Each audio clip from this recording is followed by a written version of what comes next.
8:15. Welcome, Board of Selectmen meeting November 10th, 2014, 6:30 PM. Please rise and pledge of allegiance, and please remain standing afterwards. I pledge allegiance To the flag of the United States of America and to the republic for which it stands, one nation, under God, indivisible, with liberty and justice for all. We're going to have one moment of silence for two individuals in town here. Mike, can you take care of the first one, please? Yes, please. Thank you, Mr. Chairman.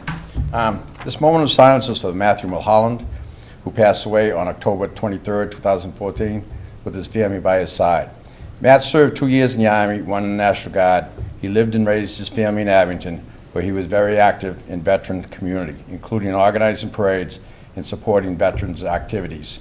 He was a member of both the Abington Legion Post 1012 and Vietnam-era Post 2, where he enjoyed watching sports and socializing with friends.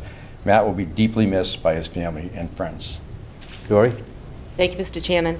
This moment of silence is for our dear friend Jerry Cochran. Jerry passed away this Saturday, November 8th, with his loving family at his side. Jerry was a loving husband, father of 5 sons, and grandfather to 8. Jerry was a school teacher in Abington for 37 years. Selectman Burbine had the good fortune to have Mr. Cochran as a golf coach, and Selectman Dion and I had the good fortune of having Mr. Cochran as an ancient history teacher. It was simply impossible to get through any lesson with Mr. Cochran without having a good laugh about something. Every day, Mr. Cochran taught his students a lot more than just the subject at hand. Jerry was also a member of the Board of Library Trustees, a member of the Board of Sewer Commissioners, and a member of the Board of Selectmen for many years. Town Hall is draped with a black shroud in honor of Jerry's dedication to the town. Jerry was also the proud owner and operator of Jerry C's Greenery, where he grew his plants in his greenhouse and sold them from his driveway on Barry Road. He also sold them during the summer months as a member of Sage's Farmers Market at Griffin's Dairy, as well as any flea market he could find. When he wasn't selling plants, he was tending to his koi fish, ducks, geese, and goats. Jerry lived every day with laughter in his heart. He found humor in everything and loved those close to him very much. Jerry will be missed deeply by his loving family and his many, many loving friends. Thank you. Please join the board in remembering these two gentlemen. Thank you.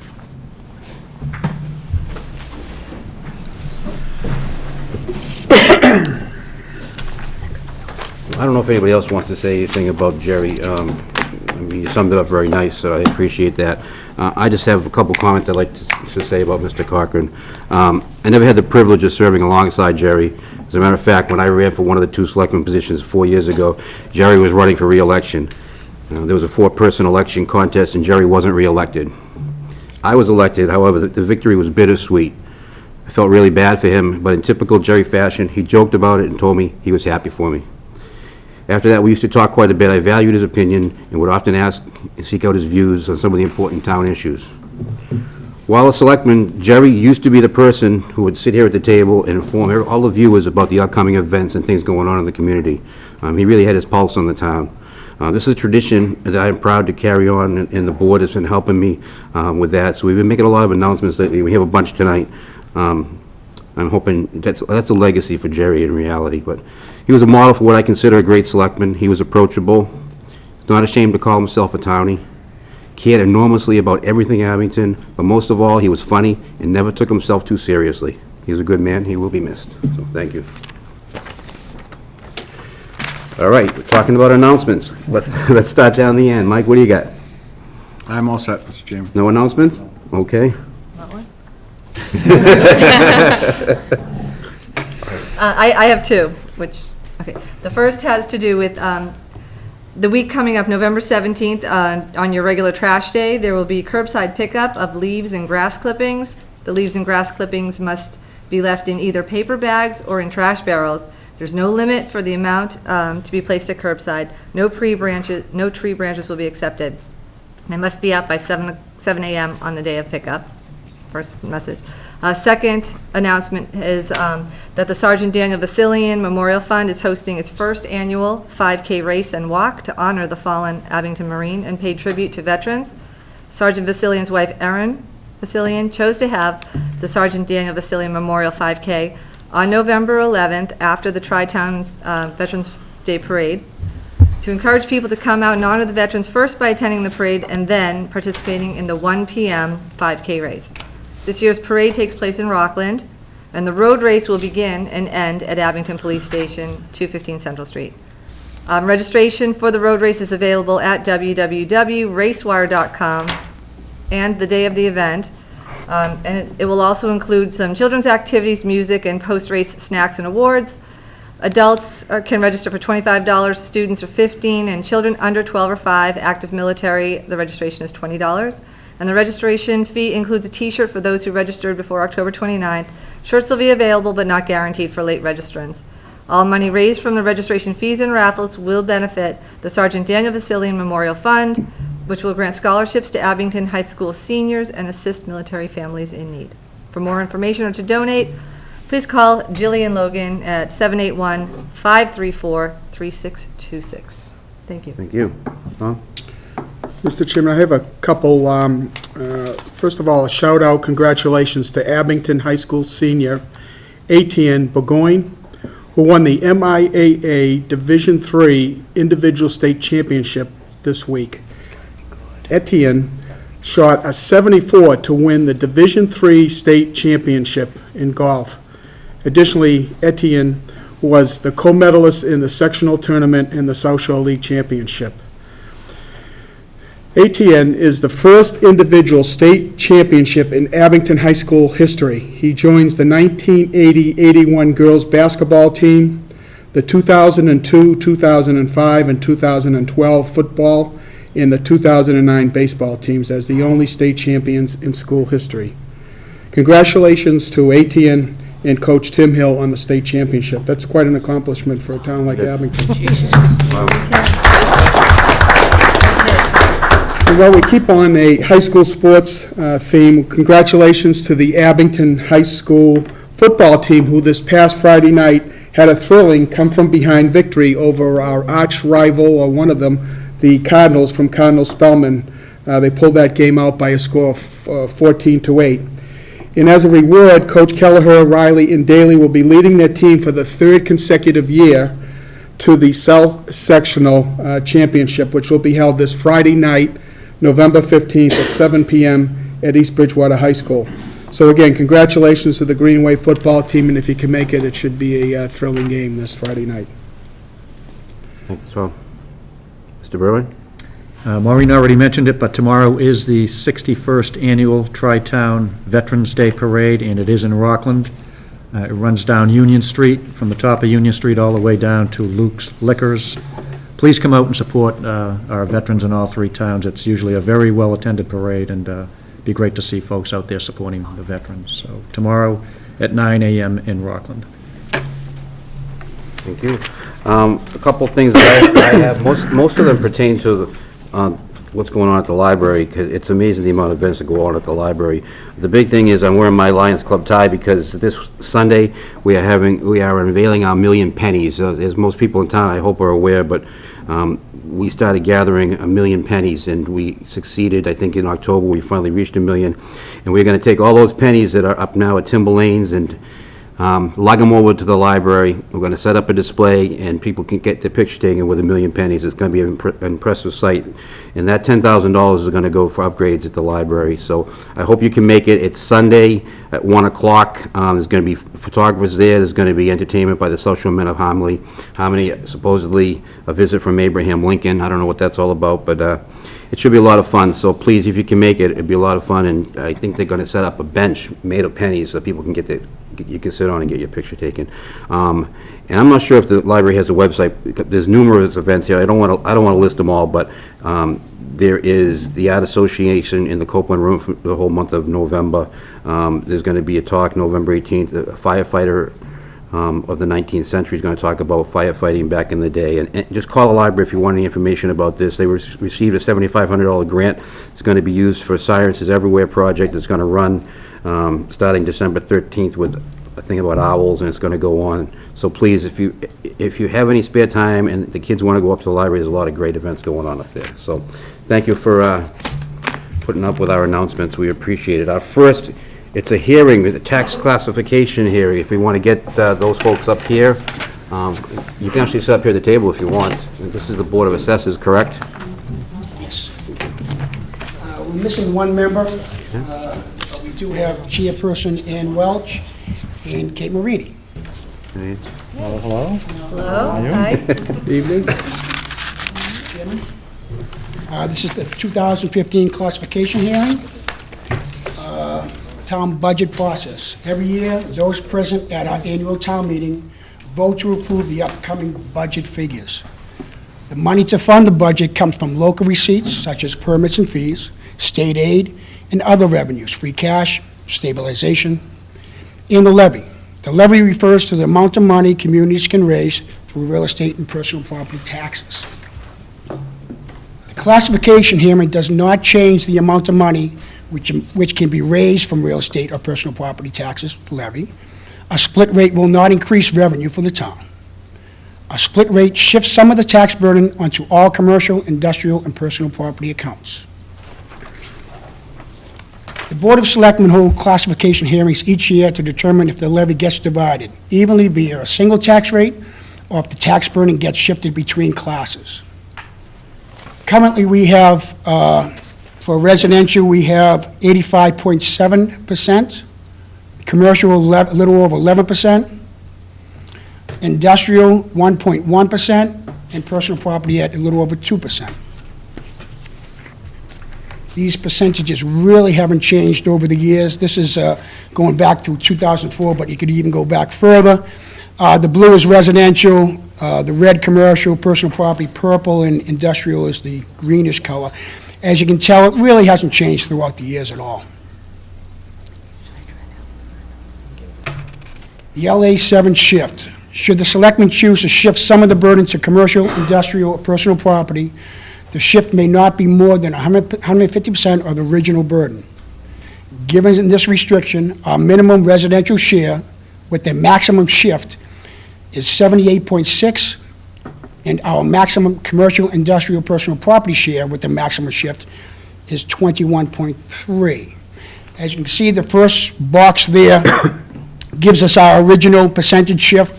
Like I said, residential is 85.7%, and the combination of commercial and industrial personal property is 4.2. The share of the levy would be $25,166,352 for residential, and for CIP would be $4,182,757.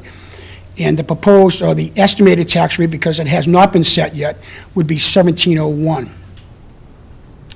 At the maximum allowable levy, the share of the levy to be raised by each class is as follows, which would be the bottom boxes.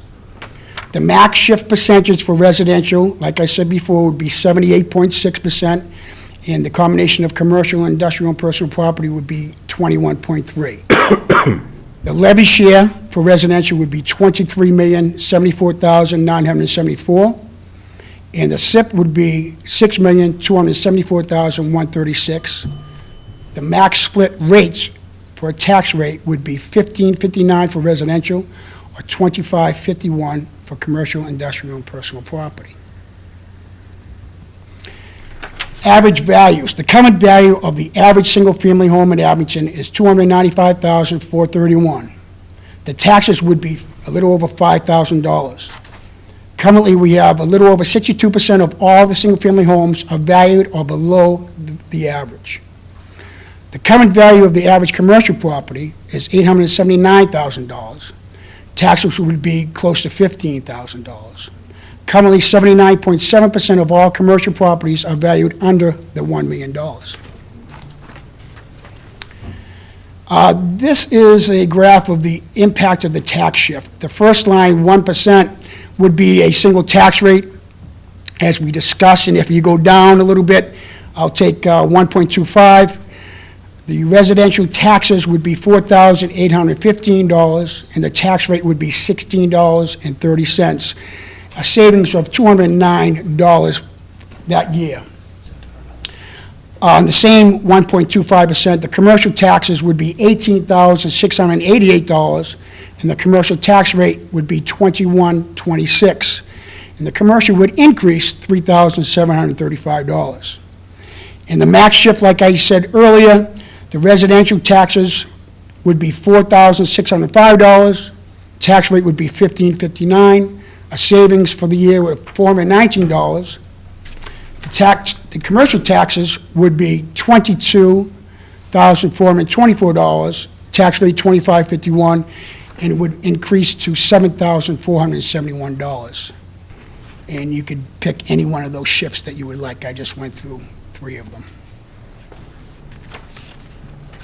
Another graph just showing you how residential would be in the blue and commercial would be in the lighter blue. It's kind of tough to see, but we're just seeing the impact of the shift.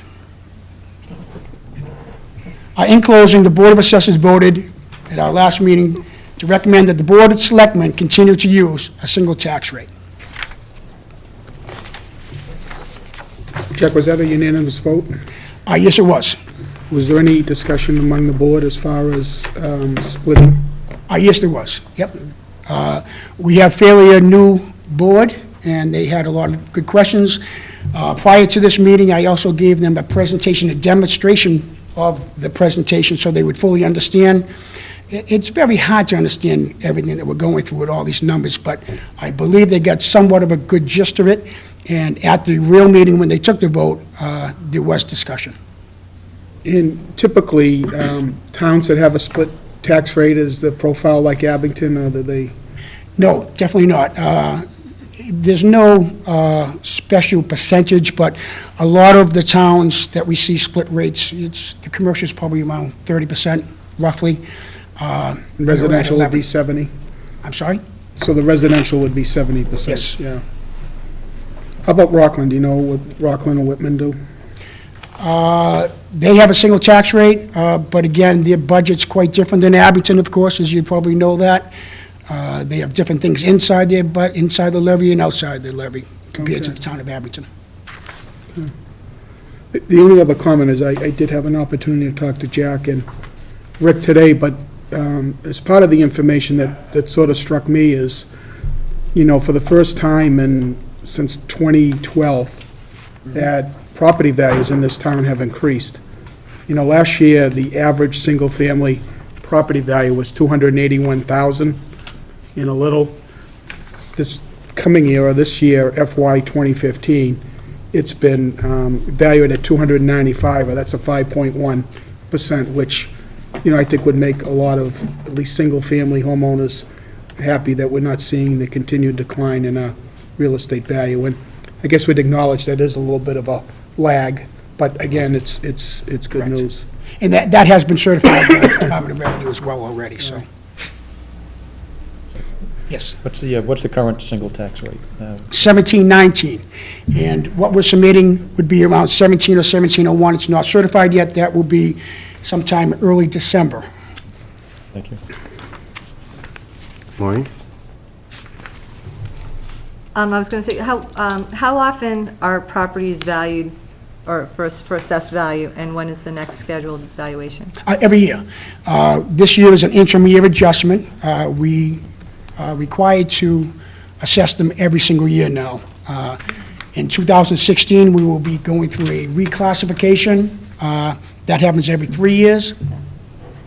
And that's when we start looking at just about everything, including neighborhood sales, and if we have to change the neighborhood values, and lots of different things like that. But every 3 years, we go through a reclassification, and in between, it's called the interim year adjustment. So we do adjust values every year.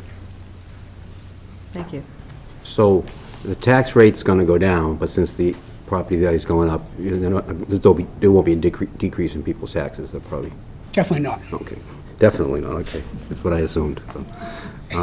Just one other question. The 11% class for the Commercial. commercial, is that what last year's was? Has it gone up? It's been Has it that gone way down? for, That same 11% figure has yes, been at maintained? least 10 years.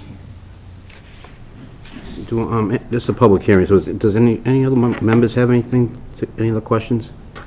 All right, do you folks have anything you want to say, or, okay, just sit there and look pretty good. Anybody in the audience have any questions for the board or for Jack here? Did you introduce yourself when you were to the microphone? Sorry, Jack Pistrino, Deputy Assessor in the town of Abington. I don't think I did. He's a ringer. If nobody has any comments, I guess we can close the hearing. So moved. A second. Motion's made and seconded, all in favor? Aye. Opposed, okay, hearing's closed. I'll make a motion to continue with a single tax rate for FY 2015. Second. Motion's made and seconded, any further discussion? All in favor? Aye. Aye. Opposed? Unanimous. Thank you. Thank you. And that, just for information, that, this PowerPoint presentation will be on the website after the meeting, so thank you. Thank you. Thank you, Thanks, Jack. Jack. Next on the agenda, I think we had Griffin's Dairy. If it's agreeable to the board, I'd like to move up the sewer commissioners. I think that's going to be short and sweet. If we can have the sewer commissioners come up here. We appreciate it, Mr. Chairman, but we actually don't have a quorum yet. Oh, okay, then that was easy, then we can, we'll go, okay. Now I feel bad about telling the Griffin's Dairy I was gonna bump them, so. Take it all the time in the world. Yes, exactly. Can we have, I'm guessing the chair of the Griffin's Dairy come up to the microphone, or whoever want, or they can all gather around the microphone and sing harmony, whatever they wanna do, it's fine. Is he? I'll be right back. Who was it, Chad? It's Chad. Stadium. Yes. We had asked the Griffin's Dairy to come just to give us an update as to what they're doing and what, if they need any help or if they have any recommendations for us. So if the chair of the Griffin's Dairy would like to come up to the microphone, is that you? On cue. He's coming anyway. That's right. Didn't have to skip the beat. Yeah. Okay. Is Chad coming up too? Is he coming up also, or is this? Oh, Yeah. I see. Are you going to watch the baby when he comes up? We don't know when she went. I don't know if it's Chad or Krakow. Would you like to introduce yourself? And we're kind of looking for a little update, see if you guys need any help or need anything, so. Do we need help? Hi, my name is Richard Donovan. I'm with the Griffin's Dairy Committee, and we can all use all the help we can get. All right, what do you need from us? Right now, what we'd like to do is get the, Mr. LaFond, You don't have a presentation too, do you? A cool PowerPoint? You don't have a cool PowerPoint presentation too, do you? I'm sorry? Do you have a presentation to give us? Or? No. Oh, okay, I didn't think so. Okay.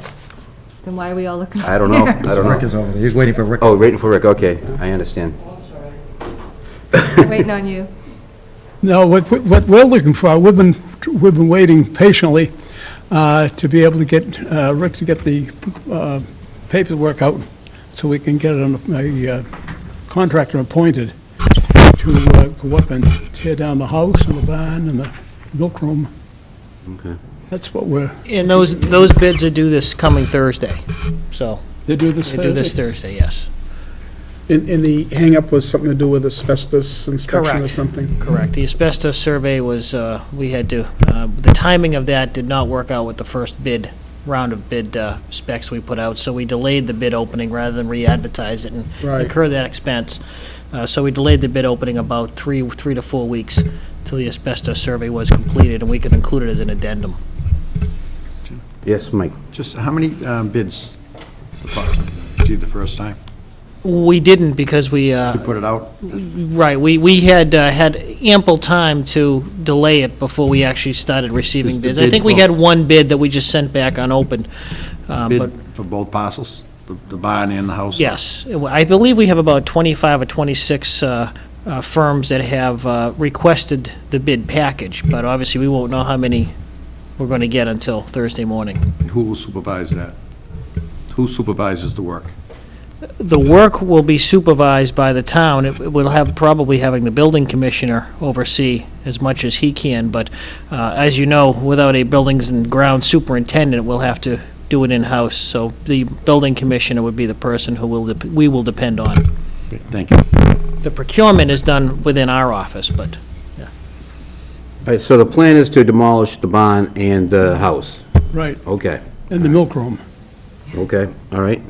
And Now, does your committee have a recommendation as to what you want to see happen to the property, or? We took a vote some time ago, and we had talked it over. And what we would like to do is see it stay as dairy. There are a lot of ideas along the lines of soccer fields and things of that nature. You know, that's up to you people to make the final decision, certainly, but that's what we'd like to see it happen. Questions from the board? Maureen? Have groups come to see you and propose their ideas? And if so, can you detail those? We had a meeting with Mr. Jake, the hell's Jake's last name? O'Neill. O'Neill, on the soccer. And we've had a couple of others in some time ago. We had the superintendent of schools came in and he sat and talked to us. He just shook his head. He says, "There's nothing that we want." I said, "Fine." So as far as I know, they're the only two. Is there anybody else we've talked to? I guess there isn't. And in those discussions, they talked about the potential of soccer fields. Can you speak up? I'm saying the discussion was with regard to putting youth soccer fields there possibly when the high school gets demolished, or is it? Jake O'Neill wanted to do, he's looking for 5 fields for the soccer program. And my feeling was that by the time they get through raising money and putting in those fields, it's going to cost them an arm and a leg. But that's up to them, how they go about it. This is just our feeling. That it be dairy. When you say dairy, what do you mean by dairy? Farm, dairy farm. You like to rent it out to someone that wants to put a dairy farm there? Okay. We could take and put off 6 months. They wouldn't put it off for 6 months, certainly. But you'd have to put it off for several years, probably. And if that was to happen, would that mean that piece of Abington would be off limits to the town? I mean, because it would be a dairy farm, and then we couldn't go up there to enjoy the property because there'd be a dairy farm there, or would it be coexisting, there'd still be uses up there for other things, or? I think you can go up there, if you want to go up there and take the family out for a walk, and just, see the kids, want to see the cows and so forth, that'll be perfectly fine, I'm sure, with whoever we rent it to. Lease it to, I should say. Maureen? Do we have potential renters? Do we have potential renters for the dairy organization? We've had a couple of guys that have come in and spoken to us, and what will happen, again, when you people decide what you want to do, we only make the recommendation. Right. I think that's as far as we can go. I think so. And, but that's our recommendation. Mike? I know, gentleman, I think his name was Hostra. Excuse me, Rick, can you speak up a little? The only hearing's The on. gentleman, Mr. Hostra, I think he had something down in Hingham, and I believe he had an interest. Is he still interested in it? Because I think if I understand it correctly, Cracker, his main thing was to use the grass, or hay it. I Yeah. could be wrong on that. I don't necessarily. I haven't spoken to him for a long, long while, but when we did speak to him, he was hauling hay down from up in New Hampshire up that Right. way, and it was costing him an arm and a leg to do it. So what he was looking to do was to grow hay up here and use that. Right now, we've had the land mowed on one occasion by Mr. Delprat over in Rockland, and it was his feeling that it was going to take 2 or 3 mowings before grass would be such that it could be used for hay. In other words, right now, it's just no good. Is he scheduled to do 2 or 3 more mowings, or is that something we should We don't have the you know? money. I know it wasn't mowed for a long period of time, and because of that, we had to get a special permit, I think, from the Conservation Commission to go and have it mowed again. So if we continue on like this and we don't have it mowed within a certain time frame, we're gonna go back into the same, cave that we were in before. So I don't know if the committee is planning on pursuing that mowing another 2 or 3 times to make it viable or not. We would, That would what we prob- would like to do is get it mowed before winter sets in, and then a couple of cuttings next spring and next summer, and in hopes that that will bring it along so that there'll be hay that he can harvest and.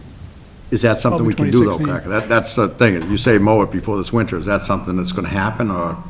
It isn't going to, hasn't happened yet. We haven't made any arrangements because we don't have the money. It costs We money. did provide. Yeah, it That- it has been mowed twice. That's Okay. what the funding that was, I believe, at last year's, I don't know whether it was a special or annual, would accommodate. So it's been mowed twice. I think most recently, was it just that recent? I know they were looking to try to schedule it, so. So it's recently been mowed or hayed, and the funds that were allocated have been used? That is That's correct. correct, okay. Is that something we're going to continue to pursue, though? I guess that's my question. Are we going to put funding before the town again and say, this is what we're going to do, we're going to mow it 2 more times, or what exactly is the plan for that? Isn't that our call? Yeah, you're looking I at think me. that depends on. No, I- If they well, I- tell us I they wanna don't- do it, then we That's, Right, right. yeah, I understand that, but that's the first I've heard, because, realistically, for a dairy farm, when I first started I do refrigeration, we did a lot of local dairy farms, and one by one, they went out, even to, I think the last one we did was Peaceful Meadows in Whitman, and they even got rid of their herd because of the, the price of trying to run the whole project. And we're gonna be taking down a barn. As I walked through there, I think some of that barn was probably still usable, but I don't know if a farmer would come in and build another barn and put that forward. It just seems like something that's nice to talk about, nice to think about, and I'd certainly like to have a tradition of that carry on, but it's a very, very expensive proposition to try to make money off of milk right now. Yes. If I could just point out a couple things. Number one, as the board's aware, the board did ask Old Colony Planning Council to conduct a master plan of just that parcel, and they're willing to do that at next year's district local technical assistance grant. I have asked them. Next year, meaning January? January, yes, January. And I did ask them recently for a fee-for-service price, if there was a way to hasten that. They haven't, that has not been worked up yet, but as we approach next calendar year already, it is just about that time where they'll be sending out their requests to cities and towns for their proposals. So that's a part of it, and I think the purpose is to see how many of these goals could be accommodated, because as Mr. Franny points out, and as Mr. Donovan knows, for a farmer to make an investment in that property of that magnitude would take a license or a lease of many years, which would, anything beyond 3 years requires not just the selectmen's approval, but town meeting approval. So it's important, obviously, to make sure that there's broader support in the community for what can happen up there and the various uses. But I know that the committee has met with the soccer organization, and Mr. Walsh, I'm sorry, has met with me also, and I let him know what the board has previously requested from Old Colony Planning Council. He expressed the needs to me that he expressed to the committee also. So the question is, obviously, how many needs can you fulfill on that parcel without losing the value of the parcel? So that's where we stand at the moment from my perspective, but in terms of what a long-term recommendation is by the committee, you're on your own with that, Mr. Donovan. I think it makes sense for the Old Colony Planning Council to submit something to us. That's what they're in the business of doing. Yeah, right. And aside from that, whatever we do up there, it's going to come down to money, too. And how much is it going to cost, and whether or not the taxpayers are going to be willing to foot part of it or all of it or whatever. So I don't think it's something we just jump into. Right, or be willing I think to the fact of lease. taking down the 2 buildings, that's important, safety-wise. Right. Well, we definitely haven't jumped into anything here quickly. No, but it's more, I mean, no. I mean, agree. it's bought and paid for, so, I mean. Right, but, well, Ken, you were on the committee that originally proposed something. We proposed many things, 15 yes. years ago, as far as what the Yes. use should be, but I then think the debt's there was- falling off, actually. Then there was talk about a school going there, that's not gonna happen anymore, so now I think you have to look at it for either recreational use or farming use or maybe a mixed use, but Old Colony Planning Council, I think, can give us some ideas on what can actually be done up there. I think that's... What is it their intent is? What, are they gonna come back to us with, this is what their recommendation of the property is, or they're just gonna survey it and say, it's possible to put fields up there, it's possible to hay it, or, I mean, what are they gonna do for us? Well, the goal would be for them to survey the property, both in terms of topography and boundaries, and to determine, you know, again, what's possible in light of any wetlands or other geographical barriers. And then, I don't want to use the word proposal, but at least to demonstrate what's possible in terms of accommodating various needs. For instance, I know the soccer organization, I think, was looking for about 6 acres, I think was the number that had been outlined to me and to the committee.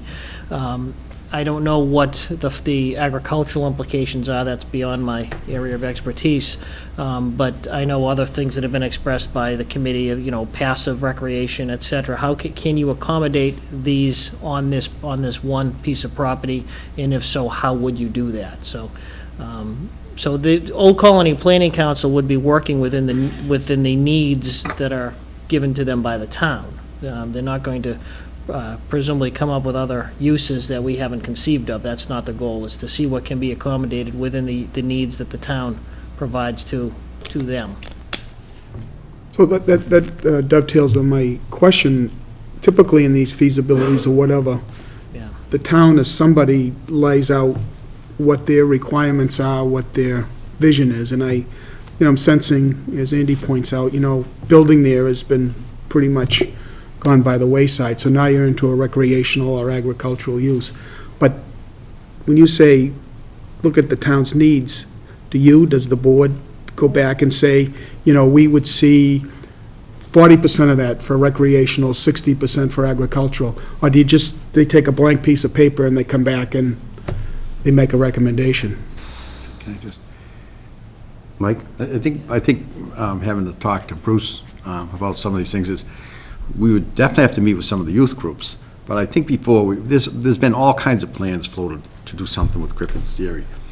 And a lot of it has to do with what you can build on and what you can't. Where would you put your parking, where would you put your fields? Most of Griffin's Dairy, a lot of Griffin's Dairy has wetlands running right through it, so whether you can replicate it or not, I certainly don't have the expertise, but I think to your point, I think the Planning Council would listen to our board, the youth groups and stuff like this, to come back and listen to all the groups and listen to the ideas, see what is viable, what we can actually do up there, and then come back with a plan. It's going to take some time. I don't think it's going to meet the needs of when the school starts developing out here.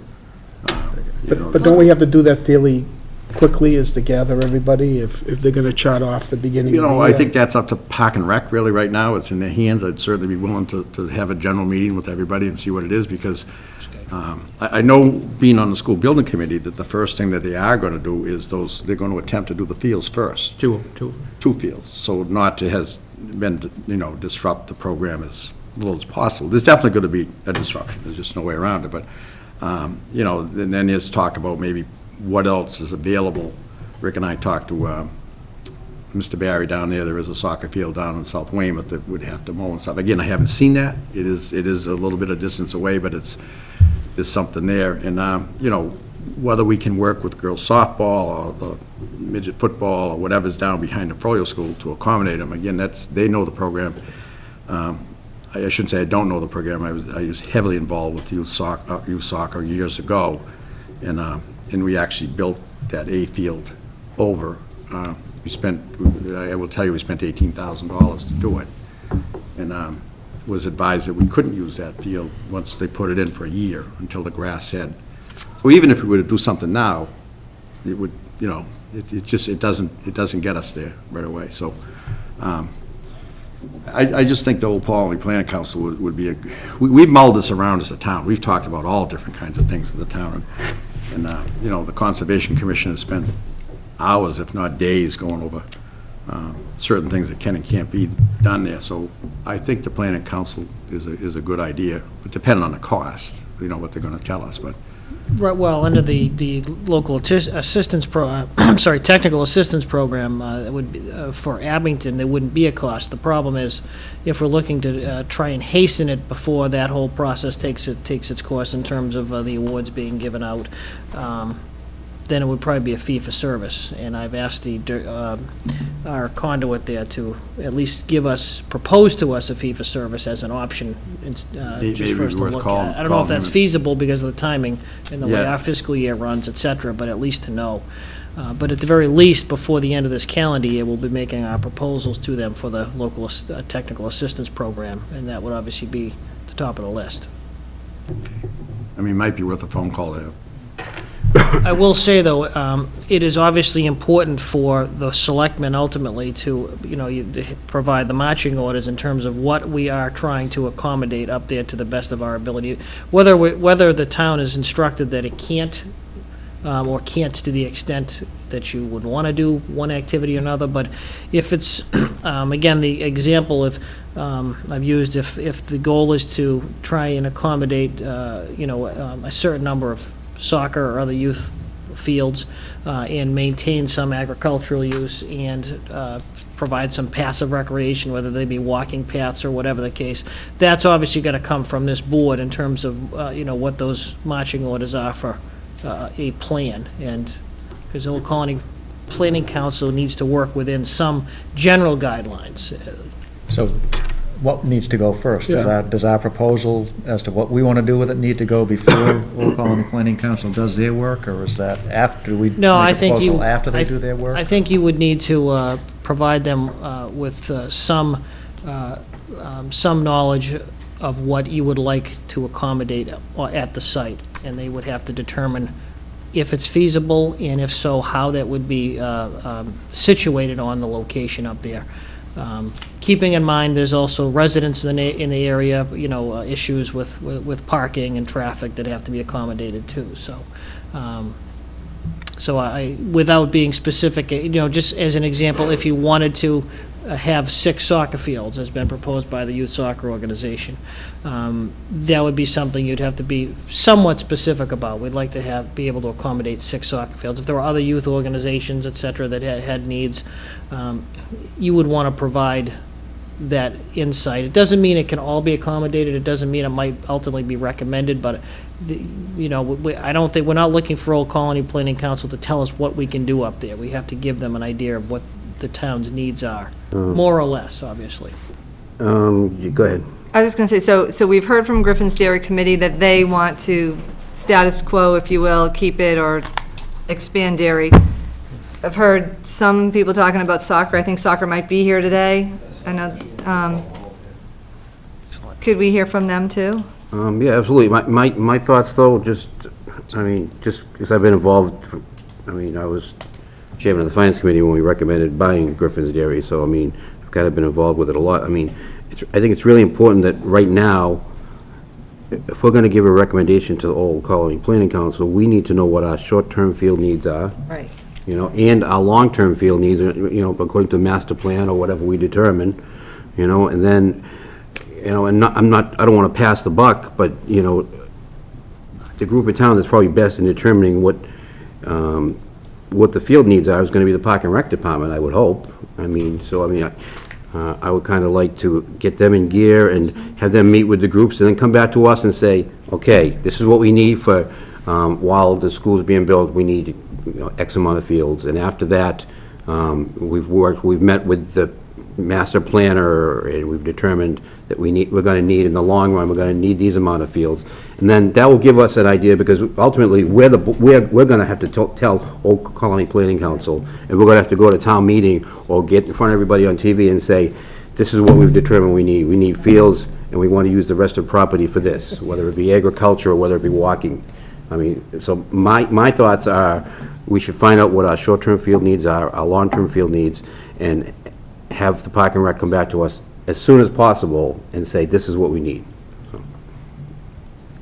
Just to sort of amend that, I think the Park and Rec is critical, but I also think people in the neighborhood, I don't know if it's a public hearing or there's a subcommittee that's set up or whatever, but I think we need to see a balance between the fields, which we critically need, and, you know, the agricultural or passive recreational needs that, you know, people in the community would need. And not to dump on the Park and Rec either, because it's a tough thing we're gonna ask them to do in a short amount of time, but maybe we could work with them to, you know, have a meeting with all the groups and not make a decision at that point, but get the feedback, you know, every group in town, whether it be lacrosse, you know, Right. baseball, will say, this is what we think we need in the future, this is what we need right away. Yeah. And then the Park and Rec can mull it over and decide as soon as possible and come back to us.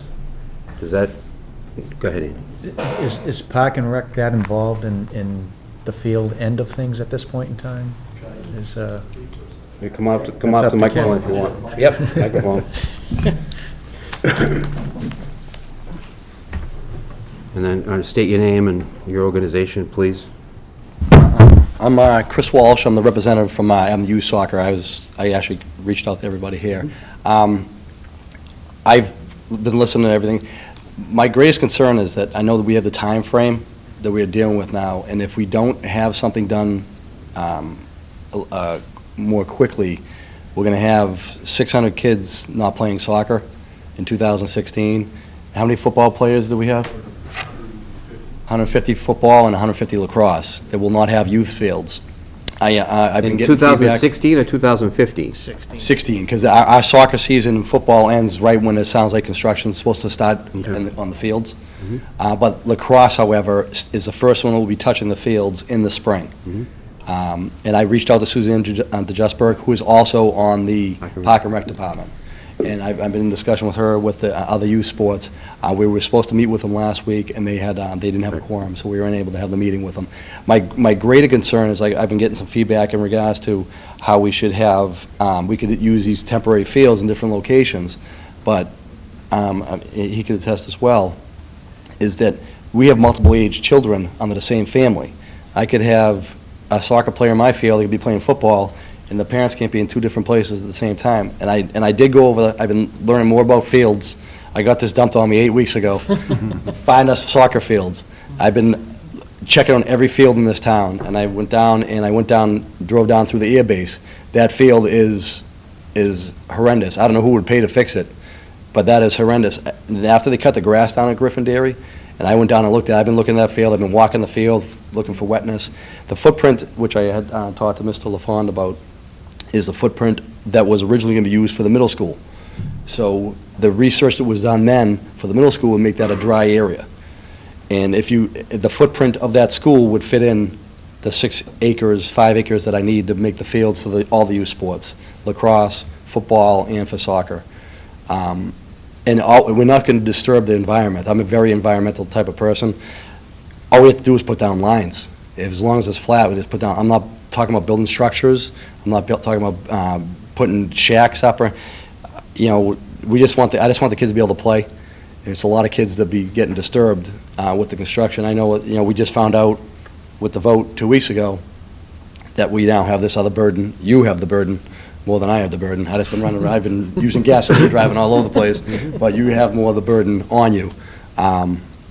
And, you know, I can answer some of the questions, if you had questions specific for me about what's going on, but I just It actually sounds like we're on the same page. We're absolutely on the same We need to know what page. the short-term field needs are and the long-term field needs. Exactly. Exactly. But I just want to make sure that it was, you know, when they said that they may not meet till January of next year, you know, by the time they get that done, I would start doing fundraising myself if you told me that, okay, we can do something down there. I don't want to put any burden on the town, and I don't plan on putting, I've done a similar project like this in Holbrook on a smaller scale, and I had the whole thing done for nothing. So that's my goal, is the taxpayer shouldn't have to pay for this. And I have ways of raising money to pay for this. You know, yes, sir. I haven't been down it since they mowed it, but your feeling is, in the area you're talking about, is all you really have to do is mow it again or keep it mowed? Is that your feeling? It was rough. I went out there with my truck, I looked at it, it's a little bit rough, but it has been taken care of. I don't know if you took a steamroller over that, if I could get a contractor to go up there and walk it, this is what we need to do. You might have to shoot a plane here. I'm not an operating engineer. Those guys can do it with their eyes closed. And they could tell me right off the bat, oh, you might have to do this or do that.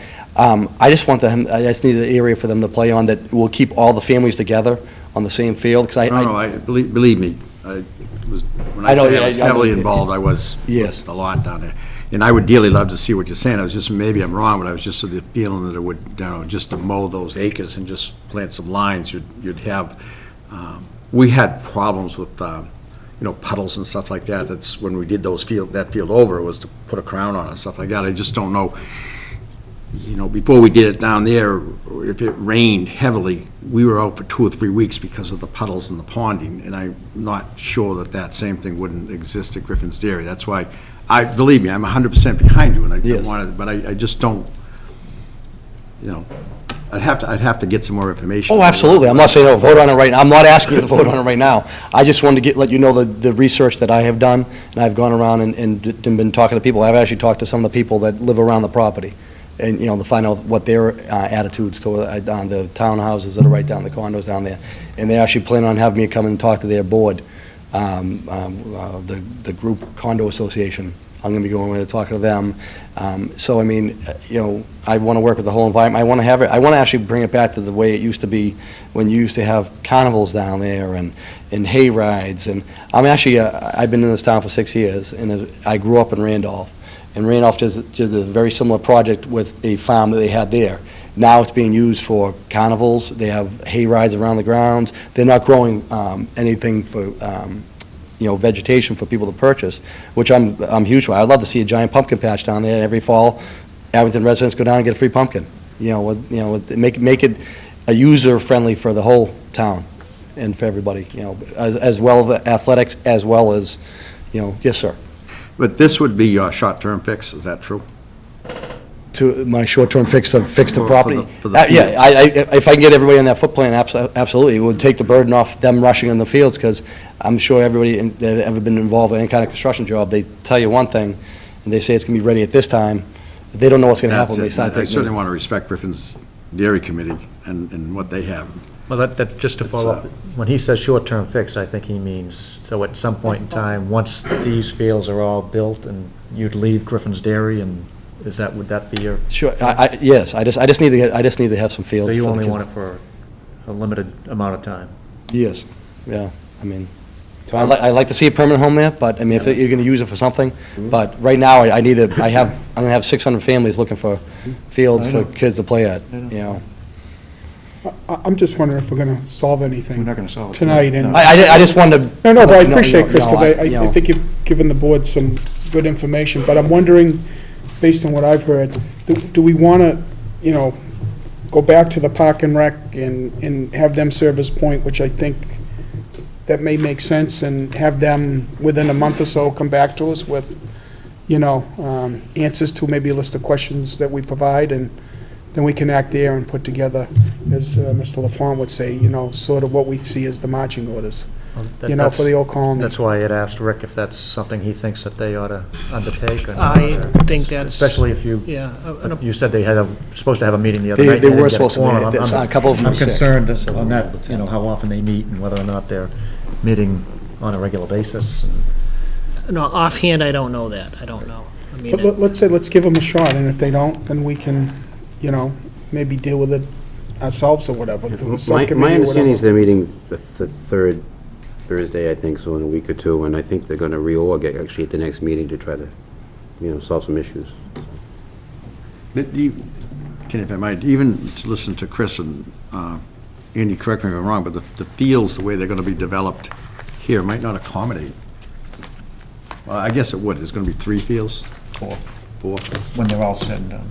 I guess it probably would then, yeah. Yeah, but 2 will be turf and then 2 will be grass. I'm not sure if they're going to want the youth soccer on the turf fields, because it's very expensive to maintain, so just to put that out there as well.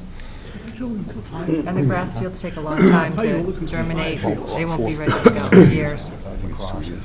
Yeah. Okay, do any other board members have anything to add on this? I want to make a commentary on one thing. I mean, I think when we bought Griffin's Dairy years ago, I mean, it was so exciting, the ideas and the things that were going to happen. I think the sad thing about it is that, other than the community gardens, which are kind of tucked, I mean, nothing's really being done up there. It's even, I mean, you can walk up there and enjoy, if you have dodged the buildings that are falling down, but I mean, They're going to be down now. but I mean, I want something to happen up there. I really do, and I think it's up to us, to weigh all the information we have, and at some point soon, make a decision. I agree. I agree. But that's my point. I'm not sure what going to the Park and Rec Department is going, or Park and Recreation Commission is going to provide us with, that we're not going to be able to get just from folks ourselves. I don't know what, that's So just an then what intimate. are you suggesting? We determine what the needs of the fields are for the town?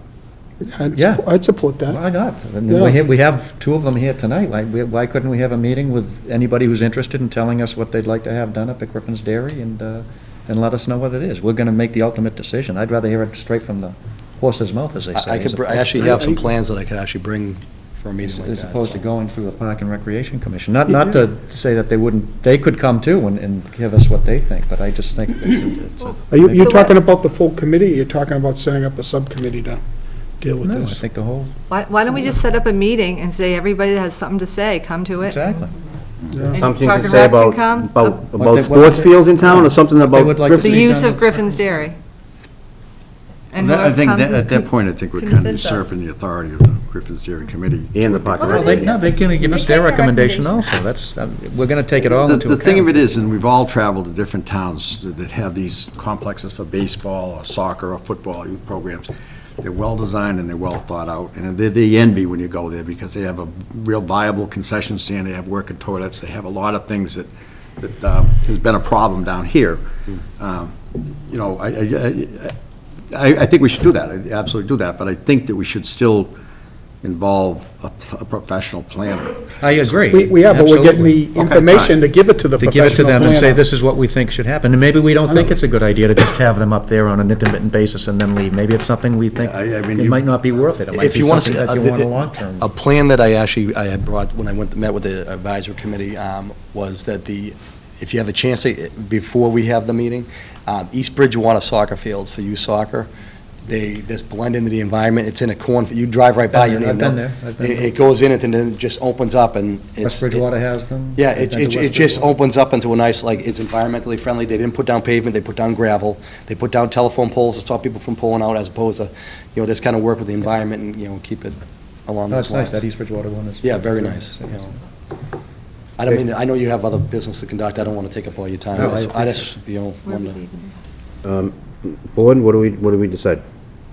I think what the members are talking about is have some kind of a meeting where we can get a lot of input from the players, the soccer, football, baseball, whatever. Griffin's Dairy. Griffin's Dairy Committee. The neighbors. Neighbors, absolutely the neighbors. I mean, it's going to be a big thing. I mean, Whatever goes on up there is going to affect where's the them. too. parking going to be, where the field's going to be, so on and so forth, so. And then we could relay that information to the planning council. Sounds like a plan. Maybe we should just have one meeting just for that. I think Absolutely. Okay. You're proposing that we take and go ahead with taking the barn down and the house down? Oh, that's still happening, I Yes. think, yes. All right, Yeah. good. Yeah, that's, My Definitely. concern is that if somebody gets up there I agree with you, Craig. in the inclement weather and Yep, it's dangerous. smoking or anything like that, up it goes, and we're going to have a Yep. problem. Okay, well, thank you, folks. Rick? no, the only thing I would suggest perhaps is that we have maybe our first meeting in December, because this is contacting a lot of people, and, which is fine, putting the word out to various organizations. So if that meeting were to occur at your meeting on December 8th, would that be acceptable to the board? Because that's a target date. And Rick, Mr. Chairman, if we might have a map of Griffin's Dairy, so we can kind of point out the different ideas of what we, on a temporary basis or a long-term basis, so we kind of all know what we're talking about, the neighbors know what we're talking about, and the public knows, be helpful if we could. The meeting on the 8th, is that, I'm just making a suggestion. no, but is time that, to- are you thinking a single agenda to just have, what's called a public hearing, or just some sort of a? I don't know if it needs to be a single item, but I mean, we can certainly maybe cordon it off from the rest of the meeting, even if we schedule our regular meeting at 6:30 and schedule this at 7:30, because obviously you've got parliamentary business you usually have to get through. So something that looks like that might work.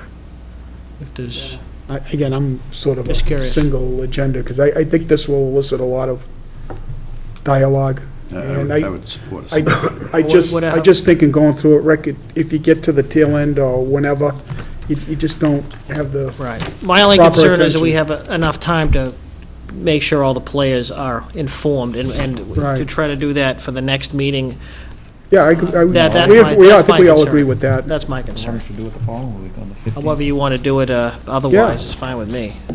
How about the 15th? And it's just a single, That'd be the following Monday? The 15th of December, again, it's fine with me, if that certainly gives us even more time. to. Fine. Well, that would give the Park Yeah, and it gives Rec people time to come back to us, or come to the meeting prepared, have a meeting or two under the belt, where they can determine what they feel that the needs of the fields for the town are. And if it's, and we will notify the chairman of Park and Rec by the end of the week as to what the board's request is. Okay. So that should give them, again, time to have at least one, if not more, meetings with Well, the I mean, I feel, stakeholders. I'm not really in favor of it, but I like the fact that we're gonna have it later, so we can get these boards in town to give us some feedback beforehand. rather than In spring. which youth groups, obviously soccer and football? Lacrosse. Lacrosse, Lacrosse baseball, as would well, you, yeah. might as well include baseball. I think, Softball, I it's think, just- I think baseball's a big undertaking down, you have to do major construction down there, which is not. No, our intent. just to be fair, Chris. Oh, absolutely, we could absolutely, involve them and not do- absolutely. Nobody invited us, you're right, I Yeah. realize that, but. But if you're talking about Griffin's Dairy as a whole, you should invite the Sage Committee, I was gonna say, same. Conservation, I mean, Griffin's Dairy Committee. yep, so we gotta get a bigger room. All Well, right, so, we all set, we'll folks? work that Everybody out. has All right, to- thank you, Very good. thanks a All lot. right, thank you, guys. Thank you very much for your Thank time. you, appreciate it. So that's December 15th? Yeah. All right.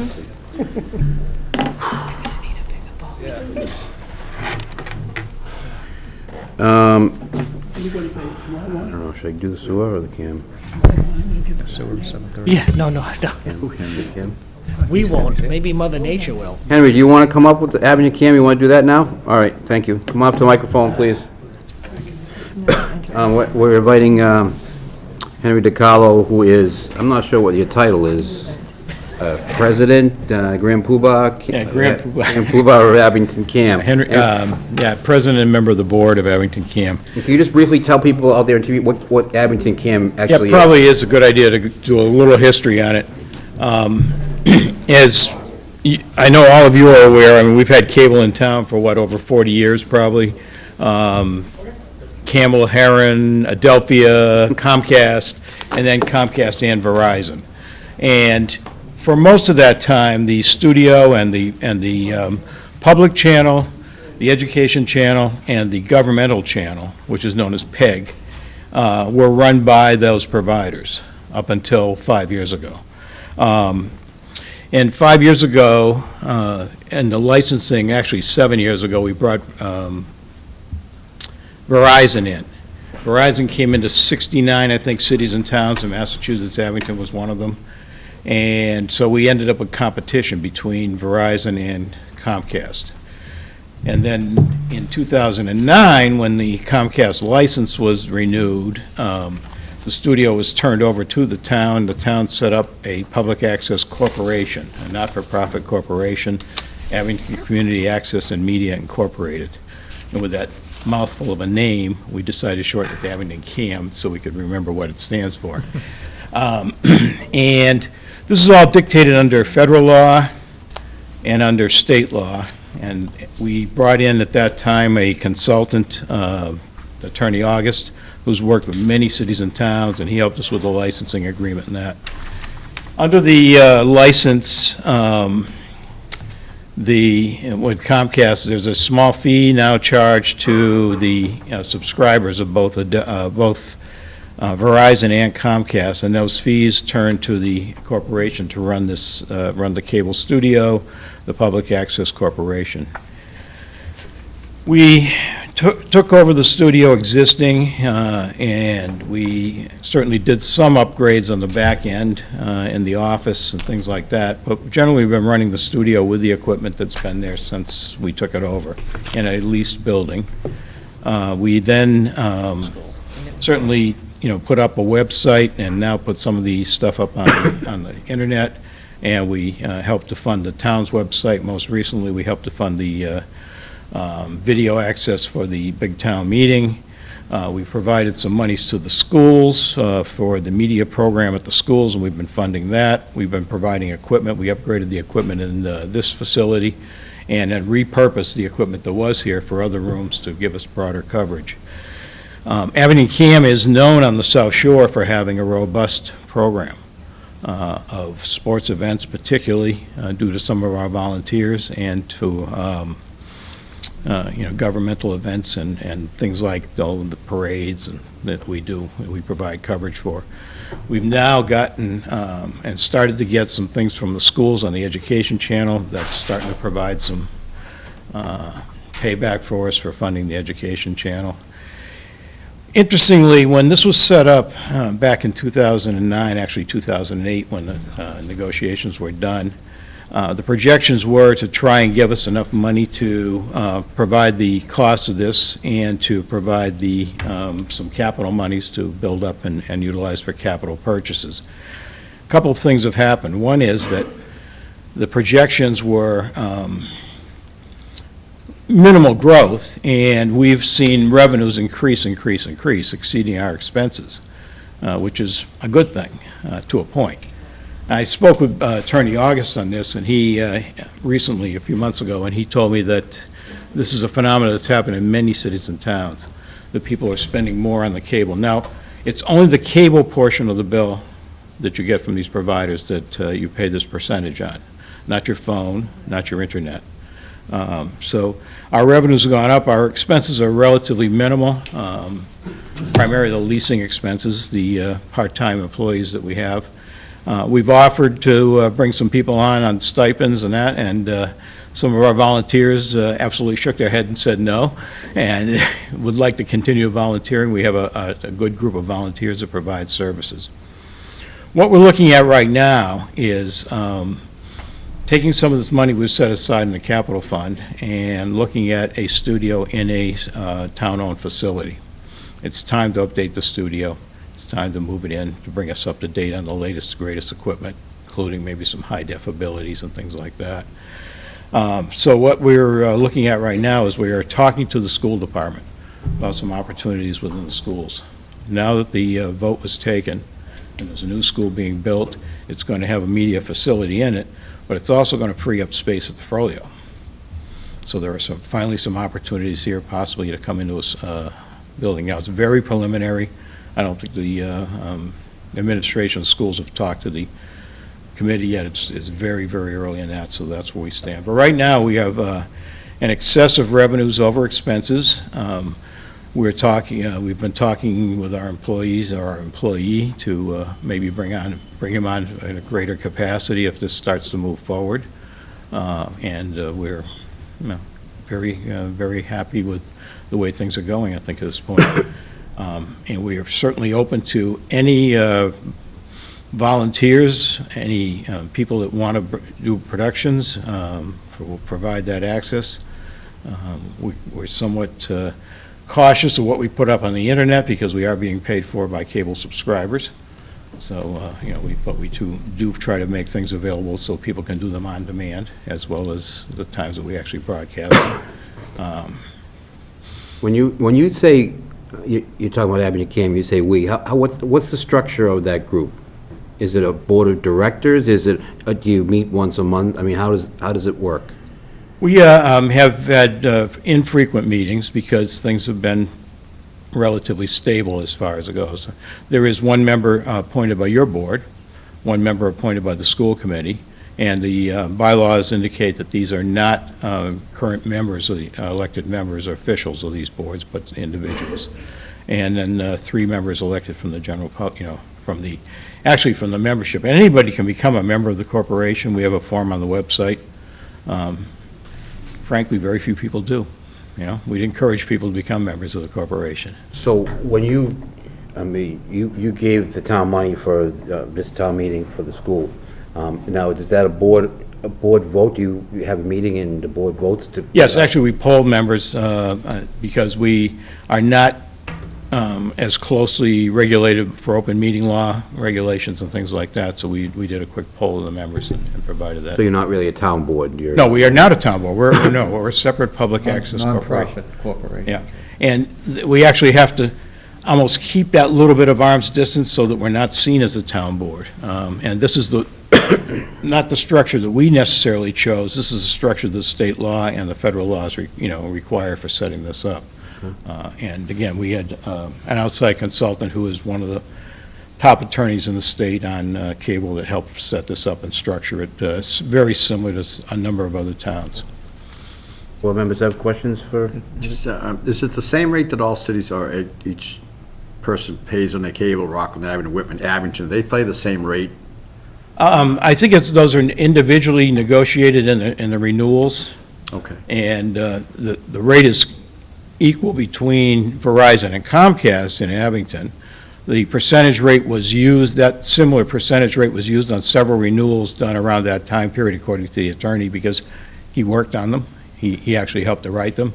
And he said, we anticipated that when Verizon came in, that the revenues from Comcast would go down, and it really didn't happen. And I'm not an expert, but I sort of speculate that they brought in the people that were using satellite dish and things like that, and went up. And it took almost 4 years for Verizon to get everything in town done. Actually, they had a 4-year time limit to do that, and there were certain sections of town that happened right at the end of those 4 years because they were tougher for them to wire them for some reason. But everybody in town has the option of going to Verizon or Comcast. And whether their rates, because it is a percentage, their rates kept going, maybe their rates have gone up, or people are subscribing to more services, How many NFL games can you watch at once? And they say they now have a DVR, you can record 12 at a time, so it's on a percentage basis. Now, the Verizon contract was awarded by your board for 15 years, and we're maybe 7 years into it now. I'd have to look at the exact dates. The Comcast renewal, and this is by federal law, the Comcast renewal was 10 years, and we're 5 years into it. The rates went down once already because we built in a decreasing percentage into those contracts, and there's one other drop I think that's going to happen on those contracts. They're going to go down another small part of 1%. The average over the 15 years is 4%, because it started a little higher and went down. Of the cable portion of the bill. Yeah, it started out at 4% and it goes down. So obviously your long-range plan is to eliminate the Highland Road, is it? Yes, we'd like not to be paying rent to somebody else. We'd like to be, in a town facility. Town. There's never been a town facility available that we could really get into. Correct. Not in the 5 years. And frankly, to pick up and move, and then have to pick up and move again, this is going to be a one-time thing if we make a move on it. But now I think the opportunities are presenting themselves. One of our largest expenses are the rent and utilities and the salary of our part-time employees, as far as ongoing operations are. So being able to turn some monies back into the town for that space in the facilities makes... The rate that you're actually incurring revenue coming in and your expenditures are, once you get, can you see it keep on growing? I mean, is it going to? Well, it's interesting. I'm not sure what's going to happen with that. Today, the president made an announcement about internet and cable and things like that, and people are starting to switch over to just do streaming video as opposed to cable. We're seeing this happen in the phone. Yeah. People are dropping their landlines and going in, so I thought we'd start to see some decrease before this, and I've been surprised that, the revenues have continued and continue to increase a little bit. Not crazy, but, they're still going up a little bit. I don't know how cable's going to be affected. I mean, it is an older technology now, we're seeing we have some opportunities, and we actually have some pending requests. I mean, there's been some requests about providing broadcast capability from the police station. We really didn't want to go into the wiring or the connecting all the way back to a studio that we're going to be moving out of. So I think if we do make a studio move in the next year or two, that there are some opportunities to do some bigger and better things and maybe some more robust things in town here. Is some of your technology becoming, or more and more of it becoming wireless, though? some wireless. What we're looking at is HD capabilities. Yeah. Because we're strictly on an analog basis. We'll look right now, and the way the companies negotiate their own agreement between each other, we provide the signal out to Comcast. Verizon picks it up from Comcast. We went to a new studio, each of them would be connecting their fiber right to the studio. That would give us a little better signal quality around. We've had to watch that. So we're watching some of these things. The other good side of this is that the cost of equipment has come down dramatically, and if we were to go to a new studio, we'd go to all LED lighting, not generating all that heat. I mean, and not, reducing our energy expenses. I mean, there's a number of things that would happen now. Not that what we have right now, as Justin has indicated to us many times, is adequate. We're working with it. We've upgraded some of the back-end stuff, but there's much better, greater stuff out there that we would be doing if we went to a new studio. We'd be talking all new equipment in the studio. Thank you. Andy? Just, Henry, last year when you were in, you said the end of the last fiscal year, you had $387,000 in your account. How much is in there at this point? I didn't bring that exact number with me right now, but we're in the $500,000 range at this point. So, and again, that would be well able to fund a studio. Yeah. And the operating expenses for that year, you were expected at 110, is that about the same? Yeah, that has, may have increased, in the 5% range, somewhere around there. And then the filings with the Secretary of State and the AG's office, I did go online this afternoon just to take a look and see if they're not up to date. So I think we're coming up with one in November, I believe. The last one was 2012 for the Secretary of State's office. I'll check into that, yeah. And the AG's office was 2011, so you do need to get those Okay. up to date if you could. Okay. That's fine. Any other questions from the board? Thank you. Okay, thank you. Thank you. Thank you very much. Thank you. I guess we can't put this off any longer. Joint meeting with the Board of Sewer Commissioners. If you folks want to come up, I know Mike just stepped out for a phone call, I think.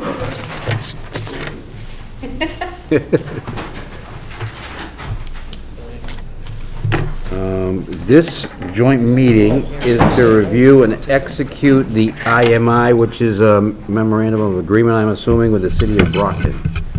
Then it says tentative. I guess it's not tentative any longer. Until we extend it. Oh, it is? Okay. I think Brockton approved it. You're gonna take the lead on that, Andy?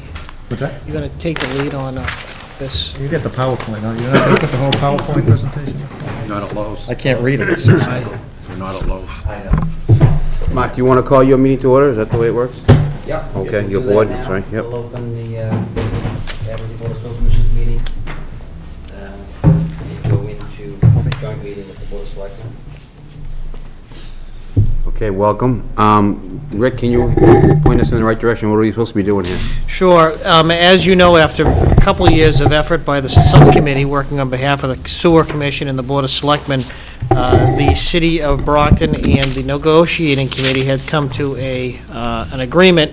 That agreement had been ratified in executive session by the Board of Selectmen and the Sewer Commissioners in recent months, and now has been approved by the City Council and signed by the mayor as of today. As you know, coming into this meeting, we weren't sure if the timing was going to work out for you to be able to actually hold this meeting. And fortunately, their city solicitor and the mayor have signed off on the agreement. So what is being recommended by special counsel to the Selectmen and the Sewer Commission is that the Commissioners and the Board of Selectmen vote to ratify and execute the agreement, subject to final check and sign off by special counsel, only because while there's absolutely no reason to think that anything's different from the agreement that had been submitted and agreed upon, obviously it would only make sense that Mr. Petrini be able to look at it one more time before we consider it final. So the good news is that This process seems to be over. It has obviously extended well beyond my tenure, so while it's, the only thing I'm going to point out is I very much appreciate the efforts of our sewer superintendent, John Stone, in helping to get this done in a timely manner. So, thank you, John. And I thought it was rather telling that, and somewhat flattering that members of the city council were actually calling John as a resource during this process, too. So that was good to see, that there's a level of trust that was built up between the negotiating committee of both communities over that period of time. So I would read you some of these highlights, but I printed this out in a format that is rather small, and while it's not necessary at this moment, we can certainly put these up at the next Selectmen's meeting if you'd like. Well, yeah, I was actually going to ask if somebody can give us maybe the Reader's Digest version of the highlights of this contract and the benefits to the town of Abington. I don't know if John or Mark wants to. PowerPoint presentation. Much easier to read than what we have here. Thank you. Thank you, John. Good job, Jane. I did that. The problem with this, it's not a problem, but any discussion of this has been in an executive session, so Correct. Nobody really knows what it entails, so, one, I can read. John, can I grab another one? You want Rick to read it? Okay, Rick, you want to read the yeah. Nobody wants to read. Well, I'm you happy get- to read. Third party. This is probably what we were No, in an effort to save paper, And my, I would also like to thank the Board of Sewer Commissioners and the members of our board that helped with the negotiations and worked on it, because it was, I mean, I got in at the last minute, but we made many trips to Brockton, and it was a little rocky there for a while, but it went forward, so thank you all. the board has the full presentation, and I think this actually would also be good for us to have on the website. I think Yeah. it's very, and this is a good agreement for both communities, but I'm just going to read the highlight page.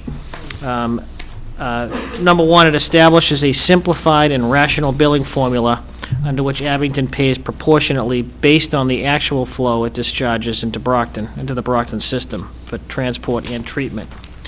Two, it creates a clear, collaborative, and transparent billing review and approval process. Three, it saves Abington approximately $250,000 to $300,000 annually in charges that would have been assessed under the existing agreement. Four, it forgives Abington of $657,000 in back charges for capital improvements to the Brockton treatment plant that would have been charged under the existing IMA. And it increases Abington's sewage flow limit by 500,000 gallons a day, from 1 million to 1.5 million gallons a day, which is subject to the EPA and DEP's issuance of a new permit.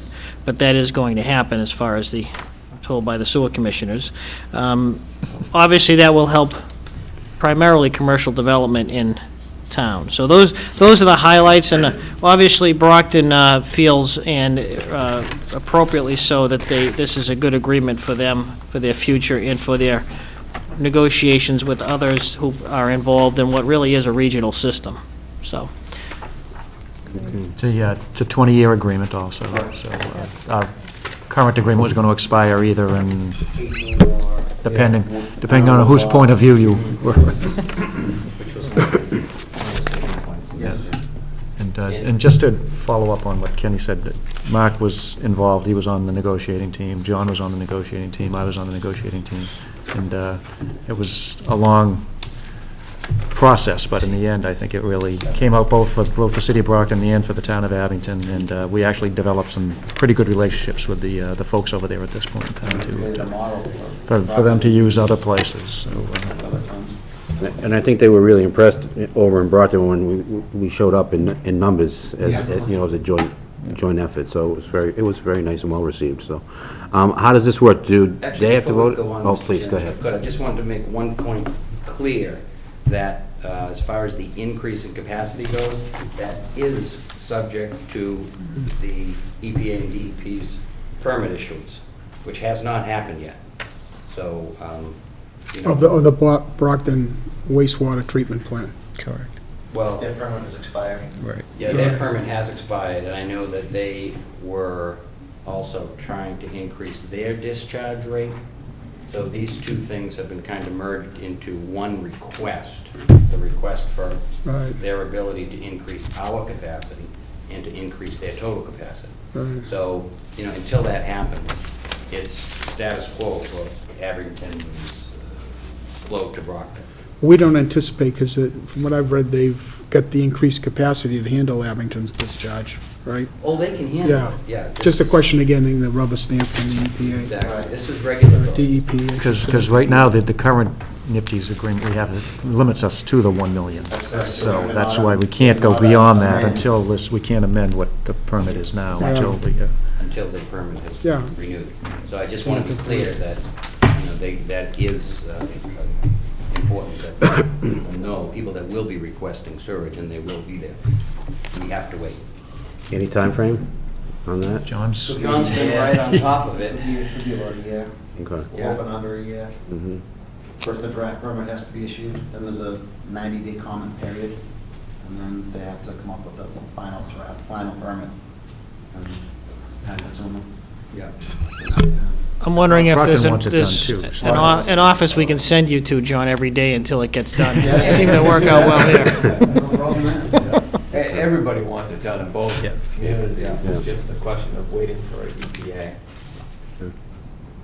Does the new billing thing and all that have to also wait until No. all this? So everything else, all these other highlights are All good? Yes. It's just the increasing in the sewage capacity is on hold? Correct. Okay.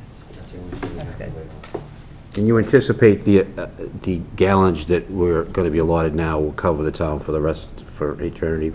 I mean, Definitely. there's not that much. The 1 point, if we go to 1.5? Yeah. You know, We talked about that. I hate to say never, Right. but, I mean, I can't see it ever, it won't happen in our lifetimes, but, you know, it's. How about us?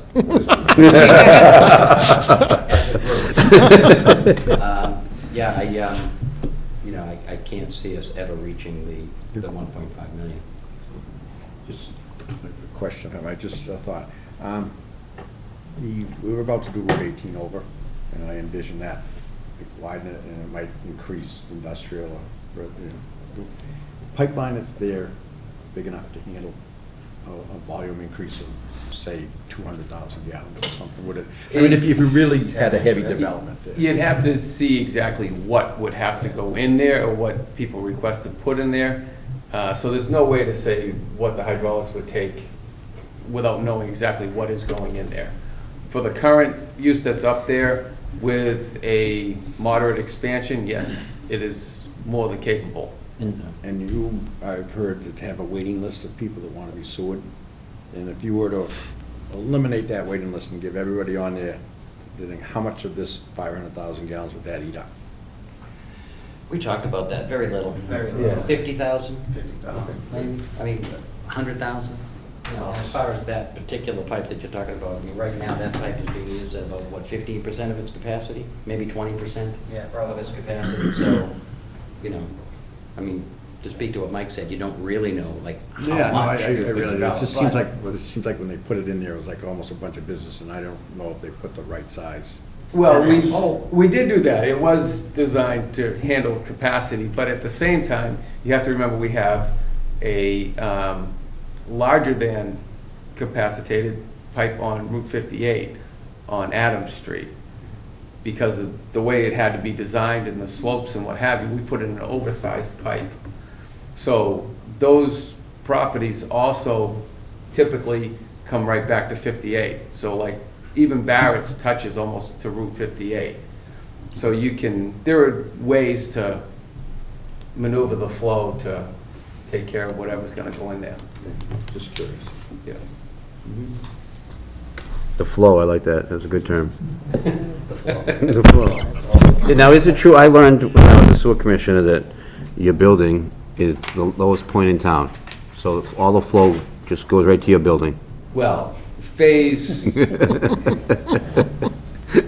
I don't know if it's the exact low point, but it is, it's there. Yes, yeah. It's one of the lowest points in And the system. a lot of phase 2 and phase 3 do go to that building, yes. Okay, it's Which good to know. can't handle the additional capacity. Oh, The it- building's designed to be able to handle That's good to know. About maybe 2 million. We have a big pump. I've been down there, I know. It's pretty interesting. People don't believe what's under that building. I had a conversation with a gentleman today about his property on Summer Street and fairly close to you. Would that put you guys in a floodplain? Like, his insurance had been jacked up because he said that there's a property right next to, on Summer Street, that he had, insurance had gone up because of the floodplain. He was now in a floodplain. And I happen to think, as you guys were talking, if you're the lowest point, you're probably lower than him, because he's up towards the summer side. Does that influence that? No, I don't think so. We haven't heard anything. We don't have any water in the basement. You mean as far as taking care of No water. the capacity? Well, I think, if I understand the floodplain correctly, they're saying that in a 50-year storm, a 100-year storm, your property can get ruined. You're gonna, go up into the thing. So if he's, that piece of property, I believe, is a little higher than yours, so that would mean your sewer treatment plant would be underwater. If I understand it's it correctly. pumping. Since Pumping it out. since 1991, I have seen many, many rain events, 100-year rain events and what have you, and we have never had a water issue with that building. Is that your question, Mike, or is your question Anything, Eric? whether their insurance rates are going up? It was interesting for this poor gentleman because, I can see where his concern, and yet what the government did to him, and I'm just saying, here we have a municipal piece of property that's probably in the same concern. Yeah, we've never had an issue there. No. Okay, thank you, Mike. Now that I said it, you will. Do we need to vote on this individually? Can I just say one more Yeah, thing? oh, Just, please. I neglected to say Jeannie White was very instrumental in helping us out throughout this, too. Thank you, Jeannie. She was excellent as far as our secretary goes. And Chris Petrini, who was our attorney, who did an outstanding job. So thank you to both of them We also. have to thank him for actually getting this to move forward. Yeah, he was excellent. And he was brought in by Kleinfelder, SEA, Yes, and Mark it Thompson. was a good who pick. has been with the town since the early 80s. Yeah. Will Chris still be with us now until we get it all signed off? This is it, Tom. We're signing off today, so. No, but I mean, there's still, you got the DEP, EPA to sign off. Is there any other work that he needs to do here, or is he No, done? it's all- So he's done. Yeah. Process goes, John's gonna, once Yeah. this is done, John will kind of keep pressure on the, Call EPA. Oh, good. keep pressure on the authorities that we need to deal with, and hopefully we can move forward. Right, I'll entertain a motion from the board to sign our is that the way it works? We sign, you Yeah. it's a joint, you have to sign it too, right? Is that the way- Yeah, okay. it's a motion to go forward. I'll make a motion to approve. A second? Motion made second. Any further discussion? All in favor? Aye. Unanimous? And for the sewer commission, I make a motion to approve the IMA. I'll second. With the caveat that it gets final approval from The final one. special counsel. I'll second that. Second. Aye. Okay, guys. You said we signed? That's orange. Definitely. Thank you very much. These are all original. How many copies? do you- We have 3.